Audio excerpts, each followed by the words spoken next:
Hello, আসসালামু আলাইকুম। আমি মোহাম্মদ তাহিদ হোসেন। তো আমি চলে এসেছি আবার তোমাদের মাঝে। তো আজকে আমরা যে বিষয়টা নিয়ে আলোচনা করব সেটা হলো ব্যারো রিসেপ্টর। এখন তোমাকে সেদিন হৃদপিণ্ড পর্যন্ত পড়াইছিলাম, হার্ট অল ওভার কমপ্লিট করছি। এখন ব্যারো রিসেপ্টর নিয়ে আলোচনা করতে হবে। তো ওইখানে আমরা প্রথমে রক্তচাপ সম্পর্কে জেনেছিলাম। তো আজকে রক্তচাপ নিয়ে আর কিছু বলবো না, এখন সরাসরি চলে যাচ্ছি ব্যারো রিসেপ্টরে। এই ব্যারো রিসেপ্টরের কাজটা কি? ব্যারো রিসেপ্টর এর কাজটা হচ্ছে মানব দেহে যে রক্তনালী বা রক্তবাহিকা আছে, সেই রক্তনালী এবং রক্তবাহিকার প্রাচীরে কিছু নার্ভ আছে। এই নার্ভগুলো কি করে স্বয়ংক্রিয়ভাবে আমাদের দেহে বা হৃৎপিণ্ডে রক্তচাপ নিয়ন্ত্রণ করে থাকে। যে যন্ত্রটা নিয়ন্ত্রণ করে সেটাই হচ্ছে ব্যারো রিসেপ্টর। এই ব্যারো রিসেপ্টর সাধারণত দুইটা, একটা হচ্ছে উচ্চ উচ্চ উচ্চচাপ উচ্চচাপ ব্যারো উচ্চচাপ ব্যারো রিসেপ্টর, আর একটা হচ্ছে নিম্নচাপ, আরেকটা নিম্নচাপ ব্যারো রিসেপ্টর, আরেকটা নিম্নচাপ ব্যারো রিসেপ্টর। এখন কথা হচ্ছে উচ্চচাপ ব্যারো রিসেপ্টরের এবং নিম্নচাপ ব্যারো রিসেপ্টরের সবচেয়ে গুরুত্বপূর্ণ দুইটা জিনিস আছে, সেটাকে বলা হয়ে থাকে দুইটা নার্ভ কাজ করবে। একটা হচ্ছে গ্লোসি গ্লোসি গ্লোসিফেরাল বা গ্লোসি গ্লোসো গ্লোসোফাইরাল বা ফিগমোগাল। যেমন এরকম গ্লো গ্লোসো গ্লোসো গ্লোসো ফ্যারিঞ্জেল গ্লোসোফ্যারিঞ্জেল নার্ভ। তাহলে গ্লোসোফ্যারিঞ্জেল নার্ভ। আরেকটা আছে হচ্ছে ভ্যাগাস, একটা হচ্ছে ভ্যাগাস নার্ভ। এই দুটো নার্ভ কাজ করবে, এই দুটো নার্ভ কাজ করবে। তাহলে এটা হলো গ্লোসোফ্যারিঞ্জিয়াল নার্ভ আর একটা হচ্ছে ভেগাস নার্ভ। এই দুটো নার্ভ কাজ করবে। এই যে আমাদের দেহে যে প্রক্রিয়ায় রক্তচাপ এই ব্যারো রিসেপ্টর কি করছে, নিয়ন্ত্রণ করছে, এই প্রক্রিয়াটাকে বলা হয়ে থাকে ব্যারো রিফ্লেক্স। তাহলে প্রক্রিয়াটার নাম কি? তাহলে প্রক্রিয়া প্রক্রিয়া হচ্ছে সাধারণত ব্যারো ব্যারো রিফ্লেক্স।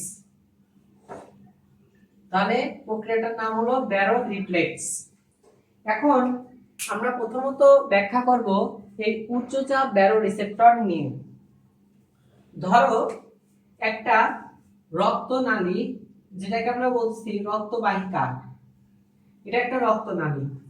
রক্তনালীতে দেখো রক্ত কোনো কারণে রক্তনালীতে রক্তচাপের মান ঠিক আছে, এখানে রক্তচাপ বেড়ে গেছে, রক্তচাপ বেড়ে গেছে।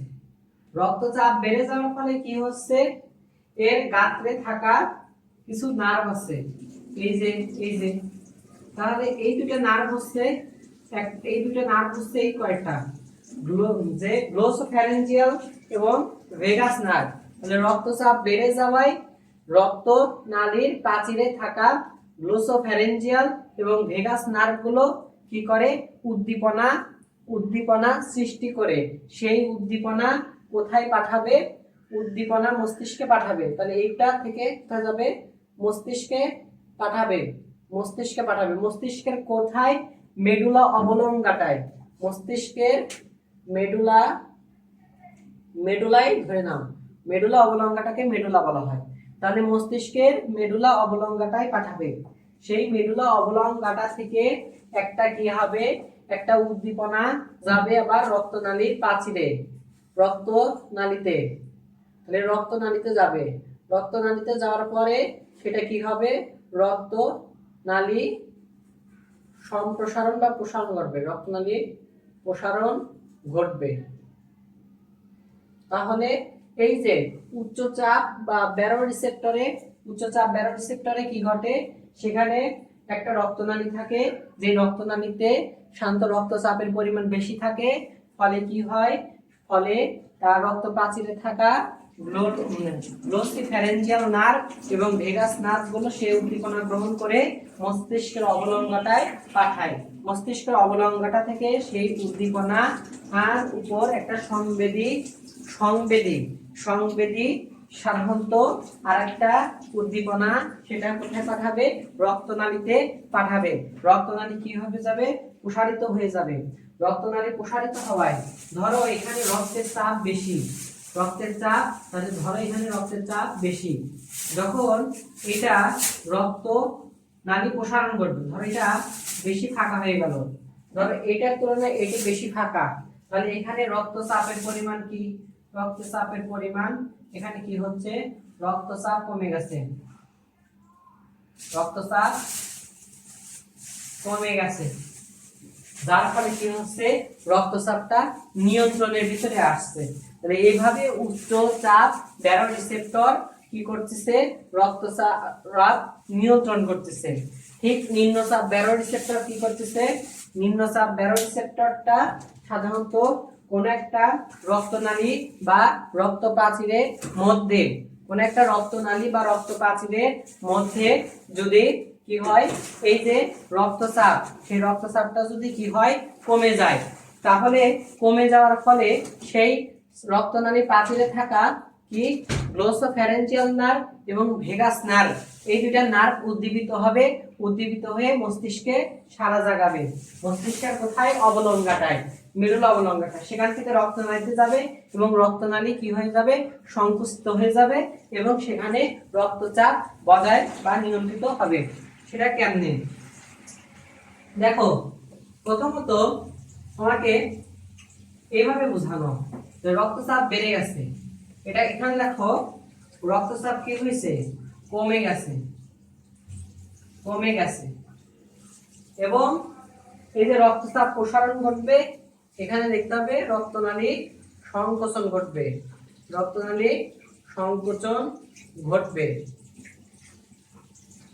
সংকোচন ঘটবে, আর এখানে রক্তচাপ কি হবে? বেড়ে যাবে। ধরো এটা একটা রক্তচাপ, তখন এই যে রক্তনালীর সংকোচন মানে কি? এই যে কাছে চলে আসছে, ধরো এটা আরো কাছে চলে আসলো, তাহলে এটা থেকে এটা বেশি চেকন, তার মানে কি? এখানে রক্তচাপ বেড়ে যাচ্ছে। তাহলে এই নিয়মে হবে নিম্নচাপ ব্যারোরিসেপ্টর। এখন এই যে উচ্চচাপ ব্যারোরিসেপ্টর কোথায় থাকে? উচ্চচাপ ব্যারোরিসেপ্টরটা থাকে সাধারণত অ্যাওর্টার আর্চ এবং ডান এবং বামের অন্তঃস্থ ক্যারোটিড, ক্যারোটিড ধমনীর ক্যারোটিড সাইনাসে সাধারণত এই উচ্চচাপ ব্যারোরিসেপ্টরটা থাকে। আর নিম্নচাপ ব্যারোরিসেপ্টরটা থাকে বিভিন্ন ধরনের, তাহলে উচ্চচাপ ব্যারোরিসেপ্টর থাকে বড় বড় সিস্টেমিক শিরা, পালমোনারি ধমনী, তারপর আছে বড় বড় সিস্টেমিক শিরা, এবং থাকে কিছু কিসের? ডান অ্যাট্রিয়াম এবং ডান ভেন্ট্রিকলের প্রাচীরের নিম্নচাপ ব্যারোরিসেপ্টরটা দেখা যায়। তাহলে এই গেল রক্তচাপের নিয়ন্ত্রক ব্যারোরিসেপ্টর নিয়ে কথা। এবার আমরা যে জিনিসটা দেখব সেটা হচ্ছে অ্যানজাইনা। অ্যানজাইনা কি? আগে একটা জিনিস জানতে হবে, আমাদের হৃৎপিণ্ডে যথাযথ যদি রক্ত সঞ্চালন না ঘটে বা রক্ত যদি ঠিকমতো হৃৎপিণ্ডে প্রবেশ না করে, তাহলে কিন্তু আমাদের বুকে ব্যথা হতে পারে। তেমনই একটা ব্যথার কারণ হলো অ্যানজাইনা। অ্যানজাইনা কি?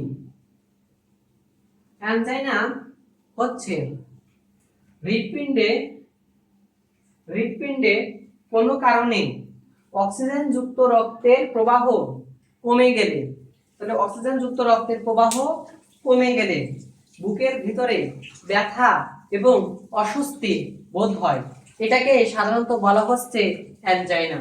অ্যানজাইনা হলো এটা হচ্ছে হার্ট অ্যাটাকের, তাহলে তো হার্ট অ্যাটাকের পূর্ব লক্ষণ হলো সাধারণত অ্যানজাইনা। এখন কথা হলো অ্যানজাইনা, 3 ধরনের অ্যানজাইনা আছে। এক নাম্বার হচ্ছে আচ্ছা স্থির অ্যানজাইনা, স্থির অ্যানজাইনা বা স্টেবল, স্টেবল অ্যানজাইনা। আচ্ছা তুমি বাংলায় লেখো যে স্থির অ্যানজাইনা, 2 অস্থির অ্যানজাইনা, আর একটা হচ্ছে পরিবর্তনশীল অ্যানজাইনা। এখন কথা হচ্ছে এই যে স্থির অ্যানজাইনা, এটা কি শারীরিক পরিশ্রমের সময় বুকে ব্যথা হয় এবং বিশ্রামরত অবস্থায় বুকে ব্যথা থাকে না। তার মানে শারীরিক শারীরিক পরিশ্রম, শারীরিক পরিশ্রম করলে বুকে ব্যথা, বিশ্রামরত অবস্থায় নয়। তাহলে বিশ্রামরত অবস্থায় নয়। আর অস্থির অ্যানজাইনা হচ্ছে, সেটা হলো শারীরিক পরিশ্রম করলে বুকে ব্যথা আর বিশ্রামরত অবস্থায়ও, এটা হচ্ছে বিশ্রামরত অবস্থায়ও। তার মানে কি শারীরিক পরিশ্রম করলে বুকে ব্যথা হয়, আবার বিশ্রাম নিলেও বুকে ব্যথা হয়, সেটা হলো অস্থির অ্যানজাইনা। আর পরিবর্তনশীল যেটাকে বলা হচ্ছে প্রিন্স মেটাল অ্যানজাইনা, সেটা হচ্ছে কেমন, সাধারণত যে কোনো সময় বুকে ব্যথা হতে পারে। এটা কখন, এটা যে কোনো সময় বুকে ব্যথা হতে পারে। কেন যে কোনো সময়, ধরো তুমি রাতে ঘুমাইছো, ওই সময় বুকে ব্যথা অনুভব হতে পারে, এটাই হচ্ছে প্রিন্স মেটাল অ্যানজাইনা। এবং এই যে অ্যানজাইনা সৃষ্টি হয় কিভাবে, ধরো সাধারণত আমরা প্রচুর পরিমাণে চর্বি জাতীয় খাদ্য খেয়ে থাকি। সেই চর্বি জাতীয় খাদ্যের ফলে আমাদের যে রক্তবাহিকা আছে, সেই রক্তবাহিকার গাত্রে প্রচুর পরিমাণে কোলেস্টেরল জমা হয়। তাহলে আমাদের এখানে কি হয়, কোলেস্টেরলটা জমা হয়। মানে আমাদের এখানে ধরো কোলেস্টেরল জমা হচ্ছে, কোলেস্টেরল জমা হয়ে মানে ওই জায়গাতে অক্সিজেন যুক্ত রক্ত প্রবাহ মাত্রা কমে যায়। তাহলে রক্ত প্রবাহ মাত্রা কমে যায়, যখন রক্ত প্রবাহ মাত্রা কমে যায় তখন অক্সিজেনের অভাবে সেখানে অবাত শোষণ ঘটে। অবাত শোষণের ফলে পাইরুভিক অ্যাসিড শক্তি উৎপন্ন করে এবং সাথে কিছু ল্যাকটিক অ্যাসিড উৎপন্ন হয়। এই ল্যাকটিক অ্যাসিড সাধারণত জমা হয়ে অ্যানজাইনা হতে পারে। তার মানে কি, যে চর্বি জাতীয় বস্তু জমা হয়। তাহলে এইখানে সাধারণত চর্বি জাতীয় বস্তু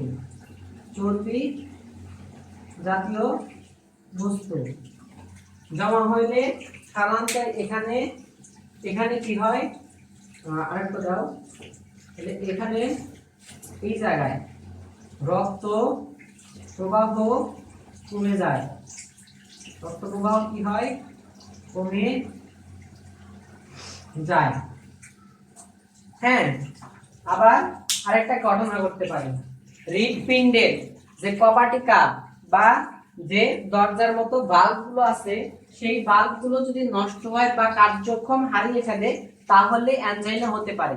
ধরো আমার অ্যাট্রিয়ামে ঠিকমতো ব্লাড আসছে, কিন্তু কি হয়েছে, বাইকাসপিড অথবা ট্রাইকাসপিড যে কোনো একটা বাল্ব সাধারণত ঠিকমতো কাজ করতে পারছে না। এর ফলে কি হচ্ছে, ভেন্ট্রিকলে ঠিকমতো রক্ত পৌঁছাচ্ছে না। তাহলে সেখানে কি হচ্ছে, অক্সিজেন যুক্ত রক্ত প্রবাহ কমে যাচ্ছে, যার ফলে সেখানে অ্যানজাইনা সৃষ্টি হতে পারে। আর অ্যানজাইনার লক্ষণ কি কি, অ্যানজাইনার লক্ষণ হলো স্টারনাম, ঠিক স্টারনামের পেছনে ব্যথা হতে পারে, তারপরে বুক ধরপড় বা বুক ব্যথা হতে পারে, তারপরে হচ্ছে শারীরিক পরিশ্রম করলে বুকে ব্যথা হতে পারে, তারপরে হচ্ছে কি আরেকটা হচ্ছে বমি বমি ভাব হতে পারে, আর হচ্ছে সাধারণত বিশ্রামরত অবস্থায় বা ঘুমের মাঝে অথবা শারীরিক পরিশ্রম করলে বুকে ব্যথা হয়।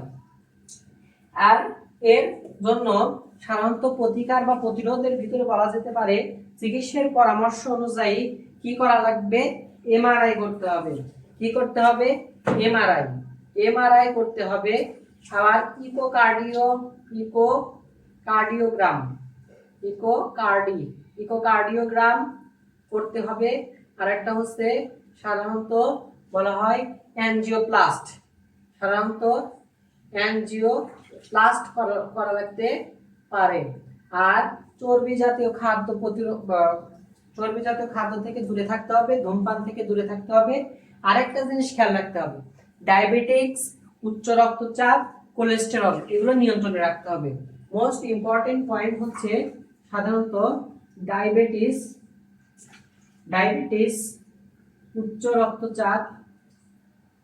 উচ্চ রক্তচাপ বা যেটাকে বলা হয় হাইপার টেনশন বা ডায়াবেটিস, উচ্চ রক্তচাপ, আর হচ্ছে